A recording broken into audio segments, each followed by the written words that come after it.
إن الحمد لله نحمده ونستعينه ونستغفره ونؤمن به ونتوكل عليه ونعوذ بالله من شرور أنفسنا وسيئات أعمالنا من يهده الله فلا مضل له ومن يضلل فلا هادي له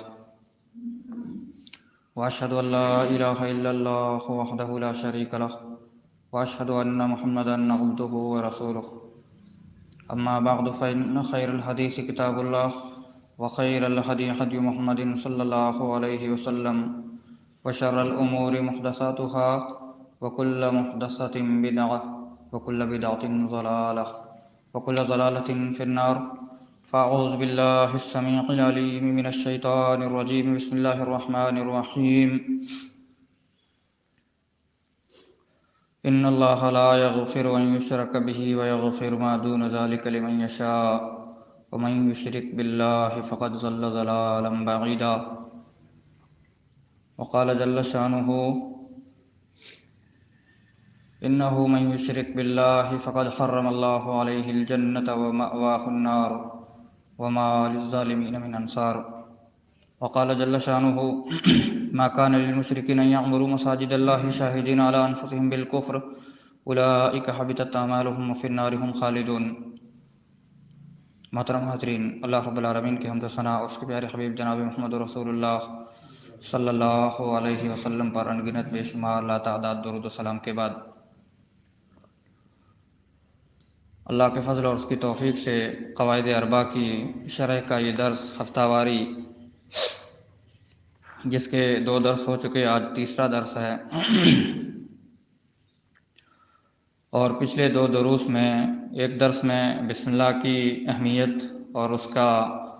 جو ہے مسلمان کے لیے زندگی میں کیا جو ہے رول ہوتا ہے، اور ایک مسلمان کو اس کے تعلق سے کیا اصول اپنانا چاہیے اور اس کو اپنی زندگی میں کس طرح نافذ کرنا چاہیے، اس کے تعلق سے باتیں ہوئیں۔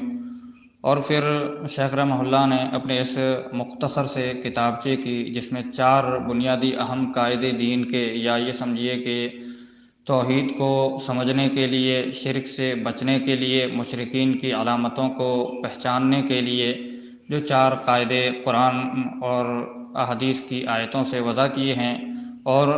اس کے مفہوم سے وضع کیے ہیں، ان قاعدوں کی شروعات کی تو طالب علم کو، دین کا علم سیکھنے والے کو اور ان قواعد کو جاننے والے کو سب سے پہلے دعاؤں سے آغاز کیا اور اس سے شروعات کی۔ اور یہ دعائیں آپ نے اس کی تشریح بھی سنی، پھر آگے بھی دعا کہہ رہے ہیں، علم جان لیں ارشدک اللہ لطاعتہ، اللہ رب العالمین آپ کو اپنی اطاعت کی توفیق نصیب فرمائے، آپ کو اپنی اطاعت کرنے کی جو ہے رہنمائی کرے۔ ان الحنیفیۃ ملت ابراہیم ان تعبد اللہ وحدہ مخلصا لہ الدین وبذلک امر اللہ جمیع الناس۔ حنیفیت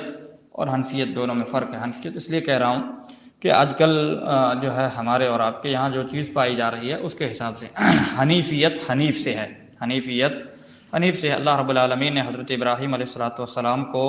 حنیف کے نام سے یاد کیا ہے۔ ان ابراہیم کان امۃ قانتا للہ حنیفا ولم یک من المشرکین شاکرا لانعمہ اجتباہ وہداہ الی صراط مستقیم۔ اللہ رب العالمین نے فرمایا کہ ابراہیم علیہ السلام ایک اکیلے امت یعنی رہنما تھے، مقتدا تھے، ان کی پیروی کی جانے والی ایسے شخص تھے،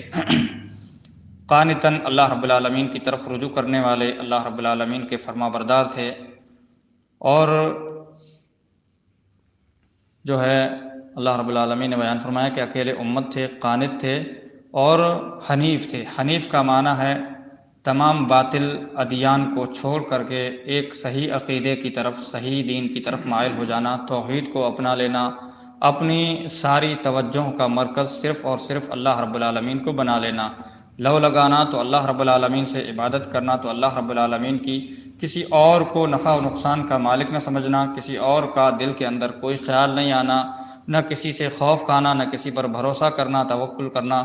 سب کچھ اللہ رب العالمین کو ہی سمجھ لینا، اس کو کہتے ہیں۔ اور دوسرے دینوں سے پھر کر کے، ہٹ کر کے، تمام باطل راستوں کو چھوڑ کر کے حق راستے کو اختیار کر لینا، اس کو کہتے ہیں جو ہے حنیف کہتے ہیں۔ ان ابراہیم کان امۃ قانتا للہ حنیفا، حنیف تھے، اسی سے حنیفیت اختیار کرنے کا، واتبعوا ملت ابراہیم حنیفا، اللہ رب العالمین نے ہم اور آپ کو اور مومنین کو بھی حکم دیا ہے کہ ابراہیم علیہ الصلوۃ والسلام کی ملت کی پیروی کرو، اتباع کرو۔ اور یاد رکھیے کہ قرآن کے اندر اللہ رب العالمین نے اتباع کا حکم دیا ہے۔ ہم اور آپ کے سماج کے اندر جو دوسرے الفاظ استعمال کیے جاتے ہیں اور لوگوں کو اس پر جو ہے تاکید کی جاتی ہے، زور دیا جاتا ہے، ان سارے الفاظ کا اللہ رب العالمین نے قرآن مجید کے اندر کوئی بھی استعمال نہیں کیا ہے۔ اگر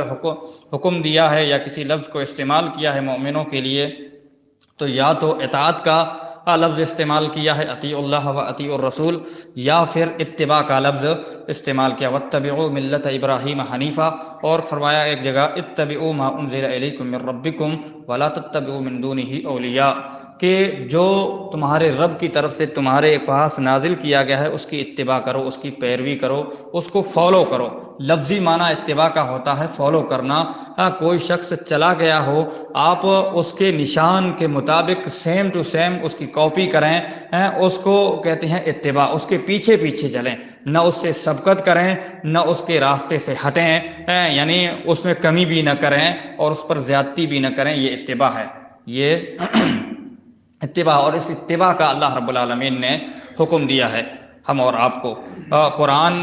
کی پیروی کرنے میں بھی، قرآن کی اتباع کرنے میں بھی یہی حکم دیا، شریعت، اور قرآن شریعت ہے، ہمارا دین ہے۔ اتبعوا ما انزل الیکم من ربکم ولا تتبعوا من دونہ اولیاء، اور اس کے علاوہ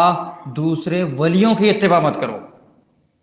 اللہ رب العالمین نے غور کرنے کا مقام ہے کہ یہ نہیں کہا کہ باطل کی پیروی مت کرو، یہ نہیں کہا کہ طاغوت کی پیروی مت کرو، یہ نہیں کہا کہ شیطان کی پیروی مت کرو، بلکہ ولی کا لفظ، اولیاء کا لفظ استعمال کیا ہے قرآن مجید کے اندر اللہ رب العالمین، وَلَا تَتَّبِعُوا مِن دُونِهِ اولیاء، اللہ کو چھوڑ کر کے،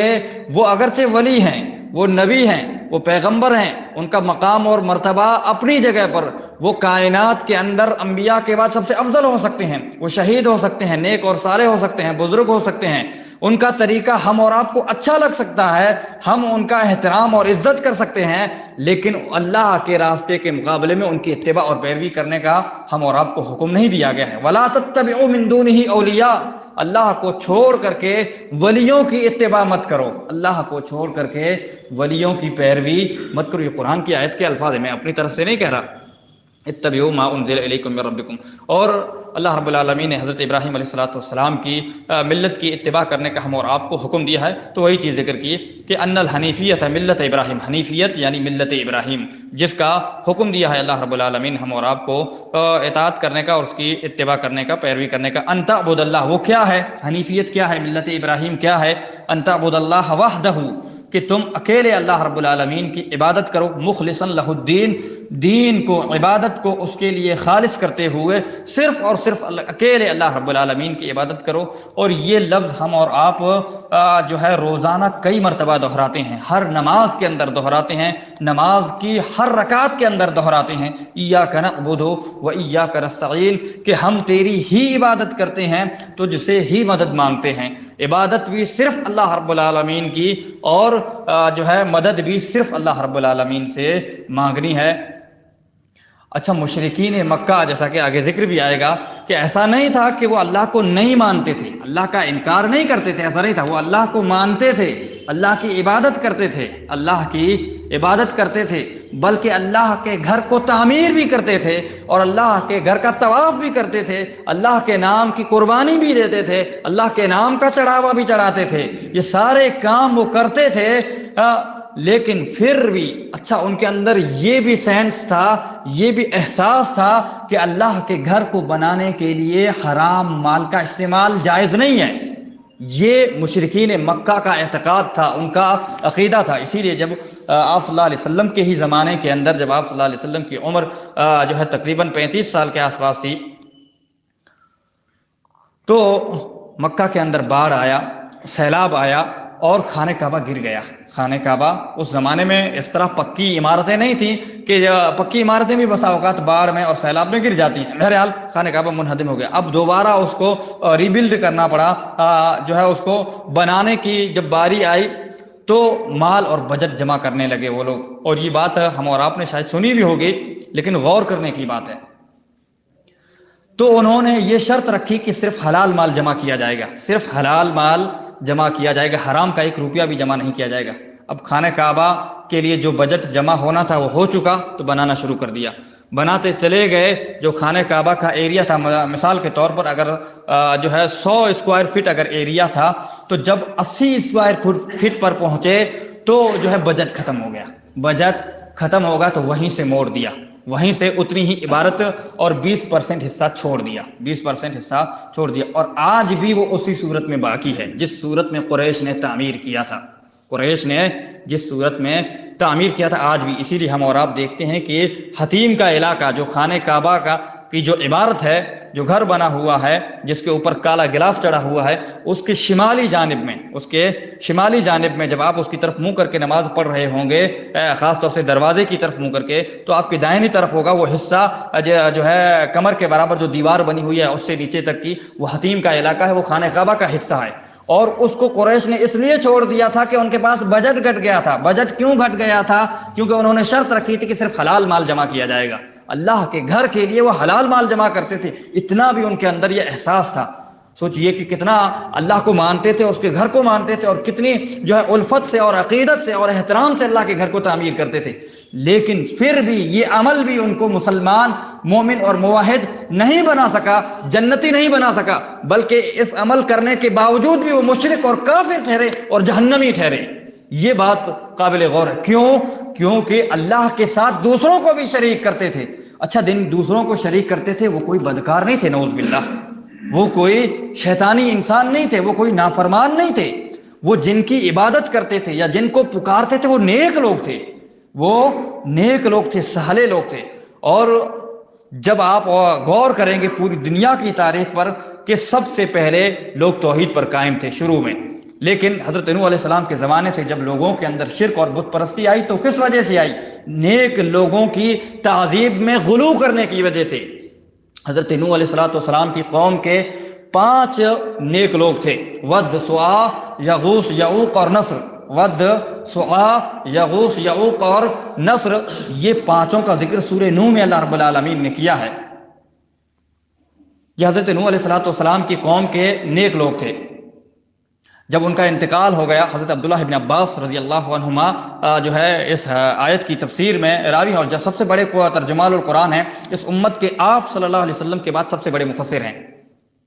وہ کہتے ہیں کہ یہ جو نام ہے 5، یہ نوح علیہ السلام کی قوم کے نیک لوگ تھے۔ جب ان کا انتقال ہو گیا تو شیطان ایک بزرگ انسان کی شکل میں، ایک نیک انسان کی شکل میں ان کی قوم کے لوگوں کے پاس آیا، کہا یہ تمہارے نیک لوگ تھے، ان کا انتقال ہو گیا ہے، ان کی یاد میں ان کی تصاویریں بنا لو، ان کے مجسمے بنا لو، اور اپنی مجلسوں میں، ان کی بیٹھکوں میں، جہاں یہ بیٹھا کرتے تھے، جہاں ان کی مجلس لگا کرتی تھی، وہاں رکھ دو، تاکہ جب کبھی تمہیں ان کو دیکھو، ان پر نظر پڑے تو تمہیں ان کی یاد آئے اور تم ان کے جیسا کام کرنے لگو۔ شیطان نے ذہن میں بات ڈالی تو بھی اچھائی کی طرف بات ڈالی، شرک کو پیدا کرنے کے لیے۔ بہرحال ان لوگوں نے اس کے کہنے پر عمل کیا اور وہ لوگ چلے گئے۔ پھر دوسری نسل آئی تو ان سے تعظیم کروائی۔ پہلی نسل کے لیے صرف یادداشت کے طور پر مجسمے اور تصویر بنائے، دوسری نسل سے ان کی تعظیم اور احترام کروایا، اور تیسری نسل سے جب وہ دوسری نسل بھی ختم ہو گئی تو تیسری نسل سے جو ہے کہا، پھر وہی شیطان آیا اچھے انسان اور نیک انسان کی شکل میں ان کی مجلس میں کہ یہ جو بنائے تھے تمہارے پشتوں نے یا تمہارے باپ دادا نے، ان کی عبادت کیا کرتے تھے، ان کی تعظیم کیا کرتے، تم بھی ان کی عبادت کرنے لگو۔ ہاں، جب لوگوں کے پاس سے علم ختم ہو گیا، زمانہ اور گیپ زیادہ ہو گیا، ڈسٹینس زیادہ ہو گیا، تو پھر اس کی عبادت کی جانے لگی، تو شیطان کی بات میں آ گئی۔ تو یہ نیک لوگوں کی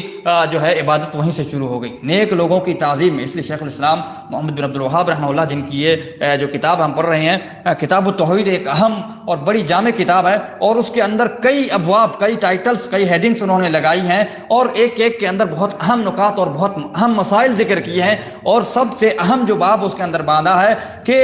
جو قبر پرستی پیدا ہوتی ہے تو وہ اس کی اصل وجہ اور اس کا اصل سبب کیا ہے، یا کفر کا اصل سبب کیا ہے، اس کے اوپر انہوں نے یہ بات مسئلہ ذکر کیا ہے، بلکہ ہیڈنگ ہی لگائی ہے کہ نیک لوگوں کی تعظیم میں، ان کے احترام میں غلو کرنا۔ یہ غلو جو ہے یہ انسان کو شرک اور بت پرستی تک لے کر جاتا ہے اور جو ہے کفر تک انسان کو پہنچا دیتا ہے، اور دین کو چھوڑنے کا سبب بھی یہی ہے، دین کو چھوڑنے کا سبب بھی یہی، یعنی اصلی دین کو، وہ دین جو اللہ نے نبیوں کے اوپر نازل کیا تھا، جو قرآن کی شکل میں یا اصلی شکل میں اللہ رب العالمین نے جو دین کو نازل کیا تھا، اس دین کے چھوڑنے کا سبب یہی غلو ہی ہے، سب سے پہلا مرحلہ۔ نصارہ بھی جو ہے حضرت عیسیٰ علیہ السلام کی شان میں غلو کر بیٹھے اور ان کو جو ہے اللہ کے برابر کا درجہ دے دیا، اس لیے وہ گمراہ ٹھہرے۔ اس طرح کچھ مسلمان ہیں اللہ کے رسول صلی اللہ علیہ وسلم کی شان میں یا دوسرے نیک لوگوں کی شان میں غلو کرتے ہیں، اور اس کی وجہ سے وہ عقیدے میں بگاڑ پیدا ہو جاتا ہے اور وہ مشرک ٹھہرتے ہیں۔ بہرحال اللہ رب العالمین نے ہم اور آپ کو جو حکم دیا ہے وہ یہ ہے کہ ہم اللہ رب العالمین کی اکیلے عبادت کریں، اس کی عبادت میں کسی کو شریک نہ کریں، کیونکہ صرف اللہ کی عبادت کرنا یہی مطلوب ہے۔ اللہ کی عبادت کرنا اور ساتھ میں دوسروں کی بھی کرنا یہ مطلوب نہیں ہے، اس سے انسان مشرک ہو جاتا ہے، اس سے انسان مشرک ہو جاتا ہے، اور یہ نجات کے لیے کافی نہیں ہے، کیونکہ مشرکین مکہ، کفار قریش بھی اللہ کی عبادت کرتے تھے، اللہ کو مانتے تھے، اللہ کے گھر کو تعمیر کرتے تھے، طواف کرتے تھے، سب کچھ کرتے تھے، لیکن وہ اللہ کے ساتھ دوسروں کو بھی مانتے تھے۔ سورہ زمر پڑھیے، اللہ رب العالمین نے شروع میں کفار کا مقولہ ذکر کیا ہے، ما نعبدہم الا لیقربونا الی اللہ زلفا۔ ہم، وہ کہتے تھے، دلیل دیتے تھے، کہتے تھے کہ ہم ان کی عبادت یا ان کو پکار اس لیے رہے ہیں کہ یہ ہمیں اللہ کے قریب کر دیں گے۔ کیا کوئی انسان سوچ سکتا ہے کہ کوئی گنہگار انسان کسی کو اللہ کے قریب کر سکتا ہے؟ کوئی انسان یہ تصور رکھ سکتا ہے؟ نیک انسان کے بارے میں یہ انسان تصور رکھتا ہے؟ گویا کہ مشرکین مکہ، کفار قریش نیک لوگوں کو پکارا کرتے تھے، ان کی عبادت کیا کرتے تھے، اور یہ کہتے تھے کہ ما نعبدہم، ہم ان کی عبادت نہیں کرتے ہیں، الا لیقربونا الی اللہ زلفا، تاکہ وہ ہمیں اللہ کے قریب کر دیں۔ تو اللہ کے قریب کرنے کی نیت سے یا اللہ کے قریب ہونے کی نیت سے وہ جو ہے دوسرے لوگوں کو، نیک لوگوں کو پکارا کرتے تھے۔ کفار قریش نے جو 360 بت رکھے ہوئے تھے، ان میں نیک لوگوں کے بت تھے، لات، منات اور عزا، یہ نیک لوگ تھے۔ لات کے بارے میں جو اس کا اصلی معنی کے بارے میں آتا ہے کہ اس لفظ کا جو اصلی معنی جب مصدر میں جائیں گے عربی زبان میں تو اس کا معنی ہوتا ہے ستو گھولنا۔ یہ حاجیوں کو ستو گھول کر کے پلایا کرتا تھا، اسی لیے اس کا نام لات پڑ گیا، حاجیوں کی خدمت کیا کرتا تھا۔ اللہ کے جو مہمان ہیں، اللہ کی عبادت کرنے کے لیے، حج کرنے کے لیے جو جا رہے ہیں، ان کی جو ہے خدمت کیا کرتا تھا۔ یہ نیک عمل ہے، اور نیک اعمال میں اہم افضل اعمال میں شمار ہوتا ہے یہ عمل۔ وہ کام کیا کرتا تھا، وہ نیک انسان تھا، لیکن اس کے انتقال کے بعد لوگوں نے جو ہے اس کا بت بنا لیا اور بعد میں اس کی پوجا کی جانے لگی، بہرحال تو کفار قریش اور مشرکین مکہ جن لوگوں کی عبادت کیا کرتے تھے وہ کوئی برے انسان نہیں تھے، وہ کوئی نعوذ باللہ جو ہے بدکار انسان نہیں تھے، بلکہ وہ نیک لوگ تھے۔ نیک لوگوں کی عبادت کی وجہ سے ہی انسان مشرک ٹھہرتا ہے، نیک لوگوں کی عبادت کی وجہ سے ہی انسان مشرک ٹھہرتا ہے۔ ایک مومن کے لیے جو مطلوب ہے وہ یہ ہے کہ کوئی کتنا بھی بڑا نیک کیوں نہ ہو، اس کی عبادت نہیں کرنی ہے، اس سے دعا نہیں کرنی ہے، اس سے مانگنا نہیں ہے، اس سے فریاد رسی نہیں کرنی ہے، دعائیں صرف اللہ رب العالمین سے مانگنی ہیں، جیسا کہ اللہ رب العالمین نے قرآن مجید میں حکم دیا۔ ایک اہم نقطہ جو یہاں پر ہے وہ یہ ہے کہ انسان جن سے مانگتا ہے وہ انسان بھی دنیا میں آئے ہیں، پیدا ہوئے، ان کے ماں باپ تھے، وہ خود کھاتے پیتے تھے، چلتے پھرتے تھے، ان کو بھی ضروریات لاحق ہوتی تھیں۔ اچھا، جب ان کو ضرورتیں لاحق ہوتی تھیں، جب ان کو پریشانی لاحق ہوتی تو کس کو پکارا کرتے تھے؟ وہ کس کو پکارا کرتے تھے؟ جب وہ پریشانی میں اللہ کو پکارا کرتے تھے تو ہمیں اور آپ کو بھی پریشانی کے اندر اللہ کو پکارنا چاہیے۔ دوسرا نقطہ یہاں پر یہ ہے کہ جب وہ دنیا میں تھے ہی نہیں تب لوگ ان کو پکارا کرتے تھے۔ آپ کہیں گے کہ دوسرے کو، جب وہ نہیں تھا تب کس کو پکارا کرتے تھے؟ آپ جس کسی کا بھی نام لے لیں، کوئی نہ کوئی انسان پیدا ہوا ہے، انسان دنیا میں بچہ ہوتا ہے، پھر جوان ہوتا ہے، بوڑھا ہوتا ہے، اس کے آنے سے پہلے، اس کے ماں باپ کی شادی سے پہلے لوگ کن کو پکارا کرتے تھے؟ کن سے اپنی ضرورتیں مانگا کرتے تھے؟ اولاد کن سے مانگا کرتے تھے؟ پڑوسی ملک کے اندر ہمارے ساتھیوں نے بتلایا کہ لوگ جو ہے ایک شخص کے مزار پر جاتے ہیں اور ان سے اولاد کے لیے دعائیں مانگتے ہیں، علی حجویری رحمہ اللہ۔ لیکن آپ کو پتا ہے ان کے بارے میں، ان کے بایو ڈاٹا کے بارے میں، اور ان سے اولادیں خاص طور سے ان سے اولادیں مانگنے کے لیے جاتے ہیں، خاص طور سے ان سے اولادیں مانگنے کے لیے جاتے ہیں۔ انہوں نے پہلی شادی کی، اولاد نہیں ہوئی، دوسری شادی کی، اولاد نہیں ہوئی، پہلی شادی سے اولاد نہیں ہوئی تو دوسری شادی کی اولاد کی طلب میں، دوسری شادی سے بھی اولاد نہیں ہوئی، آپ ان کی سیرت پڑھ کر کے دیکھیں۔ تیسری شادی کی، پھر بھی اولاد نہیں ہوئی، چوتھی شادی کی، پھر بھی اولاد نہیں ہوئی۔ جس کی خود کی اولاد نہیں ہے وہ کائنات کو کیسے اولاد بانٹ سکتا ہے؟ 4 شادیاں کی اولاد کے حصول کے لیے، لیکن اولاد نہیں ہوئی۔ ایسے لوگ کو، ایسے انسان کو جو ہے، حالانکہ وہ اللہ کے نیک بندے، اس میں کوئی شک نہیں، اللہ کے نیک بندے ہو سکتے ہیں، اس میں کوئی شک نہیں ہو سکتا، لیکن جو خود اپنے نفس کو نفع نقصان کا مالک نہیں ہو سکتا، وہ دوسروں کو نفع نقصان کیسے پہنچا سکتا ہے؟ اور یہ چیز تو اللہ رب العالمین نے نبیوں کے بارے میں بیان فرمائی ہے، بلکہ خود پیارے رسول علیہ الصلوۃ والسلام کے بارے میں اللہ رب العالمین نے واضح طور پر بیان فرمایا۔ حضرت ابراہیم علیہ الصلوۃ والسلام کے بارے میں یہی ذکر کیا، وَإِذَا مَرِضْتُ فَهُوَ يَشْفِينِ۔ حضرت ابراہیم علیہ الصلوۃ والسلام نے فرمایا کہ جب میں بیمار ہوتا ہوں تو مجھے وہی شفا دیتا ہے، اللہ ہی شفا دیتا ہے۔ یہ نہیں کہا کہ جب میں بیمار ہوتا ہوں تو میں خود شفا پا لیتا ہوں، یا میرے اندر یہ کرامت ہے کہ میں خود سے شفا یاب ہو جاتا ہوں، نعوذ باللہ، یہ نہیں کہا۔ وَإِذَا مَرِضْتُ فَهُوَ يَشْفِينِ، جب میں بیمار ہوتا ہوں تو اللہ ہی مجھے شفا دیتا ہے، شفا دینے والا اللہ رب العالمین ہے۔ یہ حضرت ابراہیم علیہ الصلوۃ والسلام اللہ کے خلیل ہیں، اللہ کے خلیل ہے، کوئی عام انسان نہیں ہے، کوئی معمولی انسان نہیں ہے۔ آپ صلی اللہ علیہ وسلم کے بعد اس کائنات میں سب سے افضل انسان ہیں، سب سے افضل نبی ہیں، خلیل اللہ کا لقب ملا جن کو، اور انہوں نے اللہ کے لیے کیا کچھ نہیں کیا، کتنی قربانیاں دی۔ ہر چیز کی کائنات میں انسان کو جو محبوب چیز ہو سکتی ہے، جو بھی محبوب چیز ہو سکتی ہے، ہر چیز کی قربانی دی حضرت ابراہیم علیہ الصلوۃ والسلام نے، چاہے وہ ماں باپ ہوں، چاہے وہ وطن ہو، چاہے وہ خاندان ہو، چاہے وہ تجارت اور کاروبار ہو، چاہے وہ بیوی ہو، چاہے وہ اولاد ہو۔ کائنات میں جتنی بھی چیزیں انسان کے لیے محبوب ہو سکتی ہیں، ہر چیز کی قربانی دی حضرت ابراہیم علیہ الصلوۃ والسلام نے، لیکن عقیدے کی قربانی نہیں دی۔ عقیدے کی، اپنی جان کی بھی قربانی دینے کے لیے تیار ہو گئے تھے۔ آگ میں ان کو پھینکا گیا، لیکن اللہ رب العالمین نے ان کو بچا لیا۔ بہرحال کہنے کا اور عرض کرنے کا مقصد یہ ہے کہ جنہوں نے اللہ کے لیے اتنا کچھ کیا، لیکن وہ بھی اللہ رب العالمین سے مانگا کرتے تھے، اور اللہ رب العالمین نے ان کے بارے میں بیان فرمایا، وَإِذِ ابْتَلَىٰ إِبْرَاهِيمَ رَبُّهُ بِكَلِمَاتٍ فَأَتَمَّهُنَّ قَالَ إِنِّي جَاعِلُكَ لِلنَّاسِ إِمَامًا قَالَ وَمِن ذُرِّيَّتِي قَالَ لَا يَنَالُ عَهْدِ الظَّالِمِينَ۔ اللہ رب العالمین نے خود سرٹیفکیٹ عطا کیا، سند دی، شہادت اللہ رب العالمین نے دی، گواہی دی کہ ہم نے ابراہیم علیہ الصلوۃ والسلام کو چند باتوں کے ذریعے سے، چند کلمات کے ذریعے سے آزمایا، فَأَتَمَّهُنَّ، انہوں نے ان کو پورا کیا۔ وہ ہمارے امتحان میں، ہمارے بنائے ہوئے اصول کے اندر کھڑے اترے، پورے اترے، ہماری پریکشا میں اور ایگزام میں کامیاب ہو گئے، سکسیس ہو گئے۔ اللہ رب العالمین نے گواہی دی۔ اگر انسان دنیا کا کوئی آئی پی ایس کی اگر پریکشا کو انسان، اس کے ٹیسٹ کو اگر انسان پاس کر لے تو سب لوگوں کو بتاتا پھرتا ہے کہ میں نے فلاں جو ہے امتحان پاس کر لیا اور اتنے نمبر سے پاس کیا ہے، اور فلاں یونیورسٹی میں میری جو ہے فرسٹ گریڈ کے ساتھ میرا فرسٹ رینک میرا آیا ہے۔ انسان خوشی سے پھولا نہیں سماتا، آپ سب کو بتاتا پھرتا ہے۔ اللہ رب العالمین جو اس کائنات کا خالق اور مالک ہے، خود گواہی دے رہا ہے، شہادت دے رہا ہے حضرت ابراہیم علیہ الصلوۃ والسلام کے بارے میں، وَإِذِ ابْتَلَىٰ إِبْرَاهِيمَ رَبُّهُ بِكَلِمَاتٍ فَأَتَمَّهُنَّ۔ ابراہیم علیہ الصلوۃ والسلام کو اللہ رب العالمین نے چند باتوں کے ذریعے سے آزمایا، وہ ان آزمائش میں پورے اترے، انہوں نے ان کو پورا کر دکھایا۔ قال انی جاعلک للناس اماما، اللہ رب العالمین نے کہا میں کائنات کا امام بناتا ہوں، تمہیں تمام انسانوں کا امام بناتا ہوں۔ اپنے دور میں موجود تمام لوگوں کا اللہ رب العالمین نے ان کو رہبر اور رہنما بنایا، بلکہ ان کے طریقے کو ہم اور آپ کے لیے بھی اسوہ بنایا ہے۔ سورہ ممتحنہ کی آیتوں کے اندر بھی یہ چیز ہے کہ اے مومنو، تمہارے لیے حضرت ابراہیم علیہ الصلوۃ والسلام کی زندگی میں اسوہ اور نمونہ، اور جو لوگ ان کے ساتھ ایمان لائے ان کی زندگی میں اسوہ اور نمونہ ہے۔ یہ اللہ رب العالمین نے 28ویں پارے کے اندر سورہ ممتحنہ کے اندر ہم اور آپ کو ان کے اسوے کو اپنانے کا حکم دیا ہے، اور وَاتَّبِعُوا مِلَّةَ إِبْرَاهِيمَ حَنِيفًا کہہ کر کے ان کی طریقے اور ان کی ملت کی پیروی کرنے کا ہم اور آپ کو حکم دیا ہے۔ تو حضرت ابراہیم علیہ الصلوۃ والسلام کی ملت اور ان کا طریقہ کیا ہے؟ أَن تَعْبُدَ اللَّهَ وَحْدَهُ مُخْلِصًا لَهُ الدِّينَ، کہ تم اللہ رب العالمین کی عبادت کرو، اکیلے خالص اللہ کی عبادت کرو، اس کی عبادت میں کسی کو شریک نہ کرو، خالص صرف اللہ رب العالمین کی عبادت اور اسی کو پکارنا۔ وَبِذَلِكَ أَمَرَ اللَّهُ جَمِيعَ النَّاسِ، اور اللہ رب العالمین نے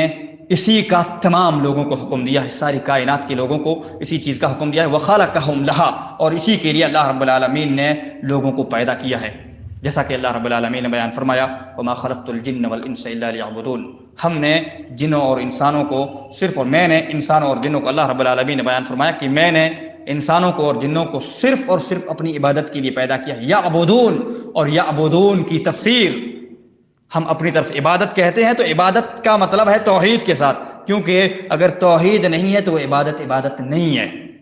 وہ عبادت ویلڈ ہی نہیں ہے، وہ عبادت مانی ہی نہیں جائے گی توحید کے بغیر۔ توحید کے ساتھ ہی عبادت قابل قبول ہے۔ اسی لیے یہ بنیادی اصول ہے، کسی بھی عمل کی قبولیت کے لیے 3 شرطیں ہیں، عام انسان کے کسی بھی عمل کی، لیکن ایک مسلمان کے عمل کی قبولیت کے لیے، ایک مومن کے عمل کی قبولیت کے لیے 2 شرطیں ہیں، اخلاص کا ہونا اور اتباع سنت کا ہونا، یعنی خالص کام اللہ کے لیے ہو، نیت اچھی ہو، ریاکاری نہ ہو، شرک نہ ہو، اور پیارے رسول علیہ الصلوۃ والسلام کے طریقے کے مطابق ہو۔ یہ 2 شرطیں ایک مسلمان کے لیے، مومن کے لیے ہیں، لیکن اگر عام انسان ہے تو اس کے لیے ایک تیسری شرط جو ان دونوں شرطوں سے پہلے ہے، وہ یہ ہے کہ وہ مسلمان ہو، وہ ایمان لے آئے، اللہ پر ایمان لائے، بغیر ایمان کے ان کا کوئی بھی عمل قابل قبول نہیں ہوگا۔ وَقَدِمْنَا إِلَىٰ مَا عَمِلُوا مِنْ عَمَلٍ فَجَعَلْنَاهُ هَبَاءً مَنْثُورًا۔ اللہ رب العالمین نے بیان فرمایا کہ ہم ان کے اعمال کو لے کر کے آئیں گے اور ان کو ہوا میں اڑا دیں گے، ان کو ہوا میں اڑا دیں گے۔ اور عمل کا اثبات کیا ہے اللہ نے، وَقَدِمْنَا إِلَىٰ مَا عَمِلُوا مِنْ عَمَلٍ، انہوں نے جو کچھ بھی عمل کیا ہوگا ہم اس کو لے کر کے آئیں گے، فَجَعَلْنَاهُ هَبَاءً مَنْثُورًا، اور اس کو ہم ہوا میں اڑا دیں گے۔ عمل ہوگا لیکن وہ عمل ویلڈ نہیں ہوگا، وہ عمل قابل قبول نہیں ہوگا، اللہ کے یہاں عمل تو ہوگا لیکن ریجیکٹ کر دیا جائے گا، اس عمل پر اللہ رب العالمین ثواب اور اجر نہیں دے گا، وہ عمل ان کو نفع نہیں پہنچائے گا، اس عمل سے ان کو کوئی بھی فائدہ حاصل نہیں ہوگا۔ وہ عمل لے کر کے آئیں گے لیکن اللہ اڑا دے گا، ہوا میں اڑا دے گا۔ یہ میں اپنی طرف سے نہیں کہہ رہا ہوں، اس آیت کا ترجمہ آپ خود بھی پڑھ سکتے ہیں، فَجَعَلْنَاهُ هَبَاءً مَنْثُورًا، اللہ رب العالمین نے بیان فرمایا کہ ہم اس کو ہوا میں اڑا دیں گے۔ تو کسی بھی انسان کے عمل کے لیے بنیادی شرط ہے، پہلی شرط ہے کہ وہ مسلمان ہو، مومن ہو، اللہ پر ایمان رکھتا ہو، کلمے کا زبان سے اقرار کرتا ہو۔ اچھا، اس ایمان میں یہ بنیادی شرط ہے ایمان کی تعریف میں کہ انسان زبان سے کلمہ پڑھتا ہو، صرف دل سے اعتراف کافی نہیں ہے۔ ابلیس بھی اللہ کو دل سے مانتا تھا، شیطان بھی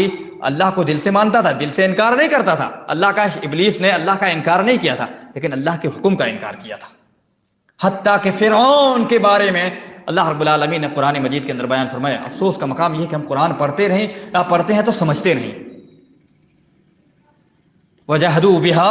وَاسْتَيْقَنَتْهَا أَنفُسُهُمْ ظُلْمًا وَعُلُوًّا، اللہ رب العالمین نے فرعون کا ذکر کرتے ہوئے بیان فرمایا اور اس کی قوم کا ذکر کرتے ہوئے فرمایا کہ وَجَحَدُوا بِهَا، انہوں نے اس کا انکار کیا، وَاسْتَيْقَنَتْهَا أَنفُسُهُمْ، ان کے نفسوں کے اندر اس بات کا یقین تھا، وہ مانتے تھے، نفس کے اندر، دل کے اندر معلوم تھا کہ اللہ ہی رب ہے، لیکن کیوں تکبر کیا اور کیوں انکار کیا،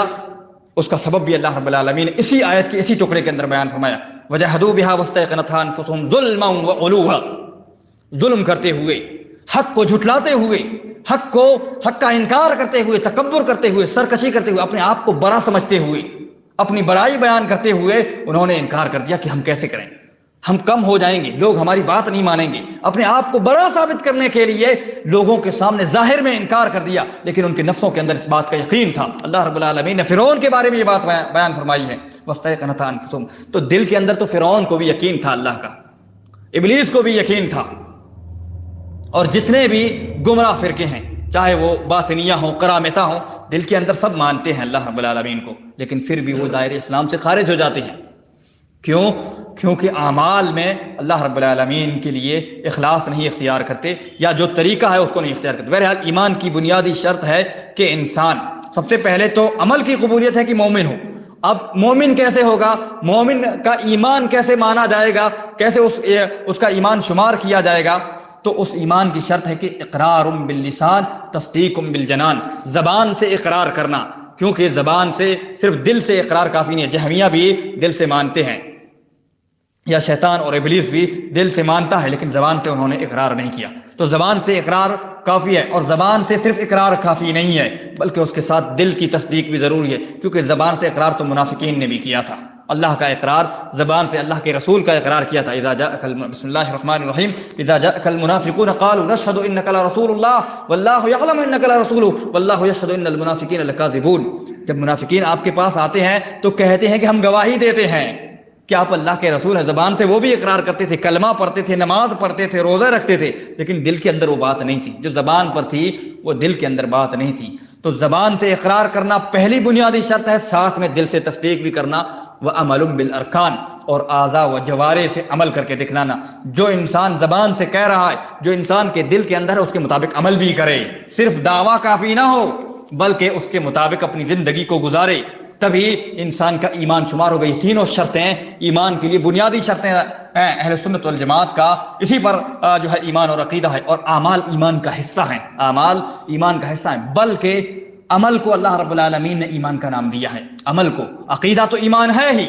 ایمان کا دوسرا نام عقیدہ ہے، لیکن عمل بھی ایمان میں داخل ہے، کیونکہ ایک عقائد کا باب ہوتا ہے شریعت کے اندر اور ایک عبادات کا باب ہوتا ہے، دونوں باب میں فرق ہے، دونوں الگ الگ چیپٹر ہیں، دونوں کے الگ الگ مسائل اور احکام ہیں، لیکن عمل بھی جو ہے ایمان ہے۔ اللہ رب العالمین نے قرآن مجید کے اندر بیان فرمایا، ما کان اللہ علیہ، دوسرے پارے کے پہلے ہی صفحے پر سورہ بقرہ کے اندر، ما کان اللہ لیضیع ایمانکم، ما کان اللہ لیضیع ایمانکم، اللہ رب العالمین تمہارے ایمان کو ضائع کرنے والا نہیں ہے۔ یہاں ایمان سے مراد کیا ہے؟ اور اس سے یہ بھی پتہ چلتا ہے کہ قرآن کو ہم اپنی مرضی سے نہیں سمجھ سکتے، ہم اپنی مرضی سے ہے اس کا ٹرانسلیٹ نہیں کر سکتے، بلکہ اس کو سمجھنے کے لیے تفسیر کی ضرورت ہوتی ہے، حدیث کی ضرورت ہوتی ہے، فہم سلف کی ضرورت ہوتی ہے۔ کوئی یہ نہ کہے کہ ایمان سے مراد ایمان ہے۔ یہ اللہ رب العالمین اس آیت کا شان نزول پتہ چلتا ہے کہ یہاں ایمان سے مراد کیا ہے۔ یہ آیت دو شان نزول ہیں، اس کے دو باتیں بیان کی گئی ہیں، اور دونوں باتیں متفق ہیں، کوئی مسئلہ نہیں ہے، کیونکہ دونوں کا زمانہ قریب قریب ہے۔ پہلی بات یہ ہے کہ یہ آیت ان لوگوں کے بارے میں نازل ہوئی جو شراب پیتے تھے، اور شراب کی حرمت سے پہلے، جنگ احد سے پہلے ان کا انتقال ہو گیا، جنگ احد میں شہید ہو گئے، اور شراب کی حرمت جنگ احد کے بعد نازل ہوئی ہے۔ تو اب انہوں نے یہ سوچا کہ اب ہمارے جو بھائی شہید ہو گئے تو کیا ہوگا ان کا عمل،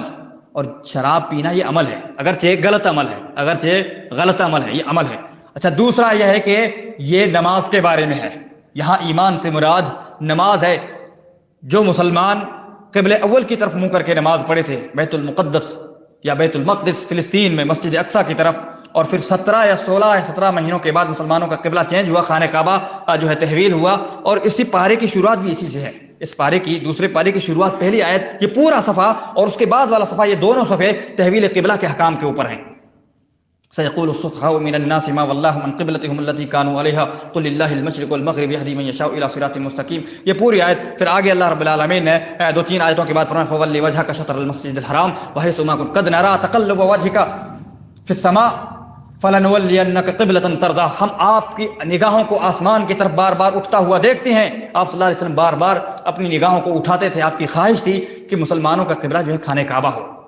اللہ رب العالمین نے کہا کہ ہم آپ کی نگاہوں کو آسمان کی طرف اٹھتا ہوا دیکھتے ہیں، آپ وہی کا انتظار کر رہے ہیں کہ شاید اللہ رب العالمین کوئی وہی نازل کر دے اور تحویل قبلہ کا حکم آ جائے، قبلہ کی چینجنگ کا، تحویل کا مطلب چینجنگ کا، قبلے کے چینجنگ کا حکم آ جائے، کیونکہ وہ حضرت ابراہیم علیہ السلام کا قبلہ تھا، آپ صلی اللہ علیہ وسلم کو اس قبلے سے محبت تھی۔ بہرحال 16 یا 17 مہینوں کے بعد اللہ رب العالمین نے یہ آیتیں نازل فرمائی جس میں تحویل قبلہ کا حکم ہے۔ تو اب